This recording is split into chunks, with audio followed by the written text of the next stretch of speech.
what is biblical masculinity? It's a question more people are asking and fewer are answering well. This is the second of a 3-part series. Now we move beyond the man to the world he's called to lead. 3 men, 3 traits, 1 mission that demands courage. And don't forget to subscribe, because next time, we make sure what you're building doesn't burn. So far. What do you remember? You lose your hair if you cut your, you lose your strength if you cut your hair. That's Samson. Close. Next. You talked about Feminism. 3 different characteristics of masculinity. Mm-hmm. Of inward Yeah. masculinity. Right. How man takes dominion over his own body so that he can then go take dominion over the world, right? So for the next couple of weeks, we are covering biblical masculinity. Last week, we had our first lesson. Do you remember the traits we talked about last week? We got integrity. Integrity is one. Steadfastness. Very good, yep. Steadfastness. There's one more. It's conviction. The breastplate of righteousness. So, steadfastness, conviction, and integrity, right? And they lead to more powerful qualities, right? Courage, resilience. Those qualities combined make other powerful qualities. They build you up. They build a man up. Let's see. All right, so let's revisit Genesis 1:26-28. I'll go ahead and just read real quick.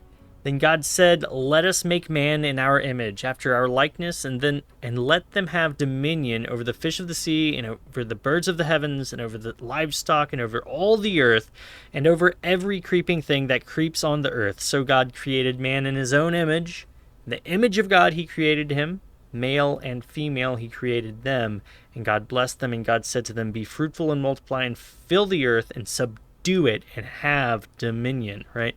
Dominion is the God-given authority and responsibility to rule, cultivate, and steward creation in a way that reflects his character and fulfills his purposes. Last week, we talked about dominion over the body, because we find the qualities of man that make him masculine when he is fulfilling his role in taking dominion, right? So that's why we're focusing on that word dominion. To take dominion, would you say we need to take action? What do you think? Only when necessary. Okay. So what is dominion again? Someone? Responsibility for something. It's essentially to rule. Control. It's to have control over, to use, to shape, to mold. So to do those things, there are actions, there are things that take place. This week is dominion over the world, right? So let's look into that. What do you know about David in the Bible? Anyone? Yeah, I guess a bunch of brothers. He defeated Goliath and later became king. Mm-hmm. Very good. Sinned with Bathsheba. Mm-hmm. Basically was cursed. Very It's the good. lineage that leads up to Jesus Christ. All right. So what do you think David did most in taking dominion? That's most evident throughout his life, in his role. What is something that stands out about David? Something that he does. You mentioned it before. There's a point in which he became... The King. So, yeah. What does a king do? Rule. Rule. Yeah, and he leads. Leads. Right. Well, Throughout the whole Bible, David has been leading men, right? First, he started off leading sheep, and then he ended up leading a group of men, and then he ended up leading a whole nation. What kind of leader was he? So we're gonna start off. We're gonna be reading in 1st, and we're gonna be reading in 2nd Samuel. I have 3 verses. Show of hands. Who would like to read? Tucky, would you read 1 Samuel 18:5? Rex, would you like to read? oh yeah. You also have 1 Samuel 22:1-2, if you want to read that one. Anybody else? 22? Mm-hmm. Tuggy, if you'll go ahead and read for us. Mm-hmm. And David went out and was successful wherever Saul sent him, so that Saul set him over the men of war. And this was good in the sight of all the people, and also in the sight of Saul's servant. Thank you. So here, David is promoted because he leads well in the field, not in private, not in theory. He acts and he does well. Rex, would you like to read for us 1 Samuel 22, 1 through 2? David left Gath and escaped to the cave of Aldium. His brothers and his father's household heard about it. They went down to him there. All those who were in distress or in debt or discontent gathered around him, and he became their commander. About 400 men were with him. Here, David doesn't lead the qualified. He shapes the broken into a loyal fighting force, right? He gives direction when no one else can. 2 Samuel 23, 2 through 4, David speaks as God's leader, right? So the Spirit of the Lord speaks by me. When one rules justly over men, ruling in the fear of God, he dawns on them like the morning sun, right? That's the speech that he gives. David sees leadership not as power grabbing, but as standing in God's place over others. This is a weighty truth. The responsibility is high, right? God placed David in the position he was in. David does not take the position. Any arrow that flies through the air, God ordained where it lands. So if you are struck in battle, it's because God ordained that it would happen. If David is king, it is because God ordained that it would happen. God is the one that placed him there, not himself. So David has a huge responsibility. And that would be, well, one, obeying God, ruling in his stead, not acting in autonomy. A husband who won't lead is like a man in the driver's seat going 90 on the freeway, right? Saying, you steer. It's imminent death and destruction. Whether you lead to death or you lead to life, that is the question. Do you have any questions? What keeps most men from being the one who steps up, would you say? Steps up in what sense? Like steps up to what? Steps up to the plate. Something is wrong. Something needs to happen for things to keep moving. Why does nobody stand up? Fear. I don't know the answer to that. I do that. Yeah. Fear's a good one. What else we got? Lack of the knowledge required to handle that problem. Yeah, it's good. That's a big deal. Do you know, like, can you picture some people that you know that's like that? That basically, you work with them and something goes wrong and they just freeze because they don't know what to do anymore. They're just lost. Yep. Can you give an example? Tucky? Well, it was You don't have the to guy give a that name. immediately popped into my mind was whenever I first started working at that factory that I worked at for 9 years, like long time ago. And it was always busy. Mm-hmm. And every time it got real busy, our supervisor just froze and went in the office to tell us anything. Oh, all right, well, guess I'm out here on my own. I always took care of it, but he would just stay in there and not want to be part of anything until it was over with, until I took care of everything. That's the example that immediately popped into my mind. Yeah. We all have those kinds of people. Some of us more than others. Some people probably, you weren't out of the house enough, but that's all right. A lot of us can picture something like that, right? That's the importance of leadership. That is a quality, that is a trait, and that is a means of moving in the world. That is a means of taking dominion, to lead. All right, let's move on. We're going to move over to Nehemiah. Does anybody know what happened to Nehemiah? Nehemiah was the one who rebuilt Jerusalem way back. He served as a cupbearer to the king. I think his name is pronounced Artaxerxes, or I don't know. And he was given permission to go and rebuild Jerusalem. How does Nehemiah take dominion? All right, let's read Nehemiah 2, 17 to 18. Who'd like to read? I can. Oh, thank you, DeLuna. Wait, Didn't Nehemiah request from the actual leader of the king to rebuild it? He asked if he could go and rebuild, yep. And then if somebody could also get Nehemiah 4:16 to 18, who would like to grab that? I can get that.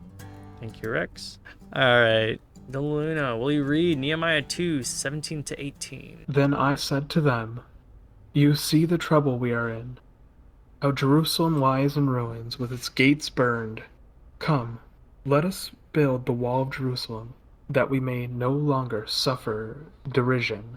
And I told them of the hand of my God that had been upon me for good, and also of the words that the king had spoken to me. And they said, "Let us rise up and build." So they strengthened their hands for the good work. Anybody have a better idea now? What I'm going with? He Determination. took action? That is true. What is it he did? What is it all these people are doing? I can't hear you quite all that well, Capybara. Sorry if I said they were rebuilding the walls of Jerusalem. Yeah, they were building, right? They were building. So this is the second thing, what means of which man takes dominion. First I mentioned they lead. Of course, Nehemiah is also leading here, but what we see most of all in Nehemiah is this whole area in which he builds, and he gathers other people to also build with him. Right? He casts vision and he gets to work.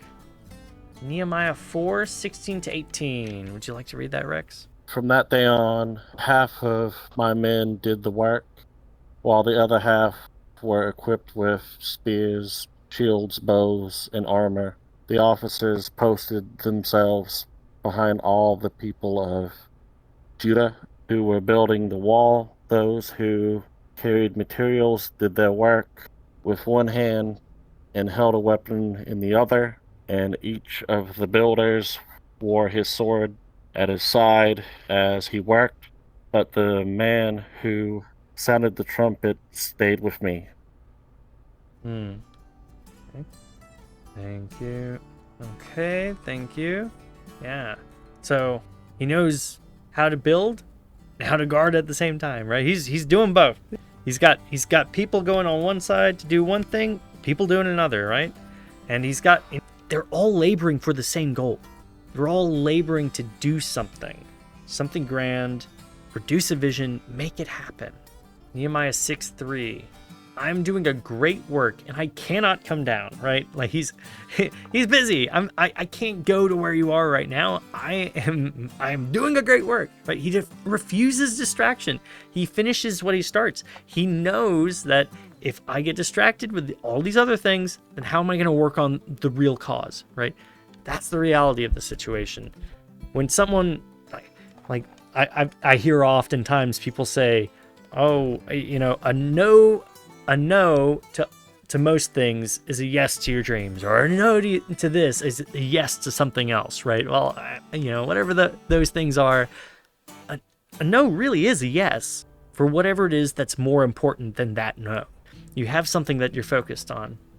You have a task at hand. A man doesn't just persevere, he creates. He doesn't wait for things to get better. He gets up and he builds. The man who does not build is slothful. He puts his hand in the bowl, and then he decides chewing is too much work.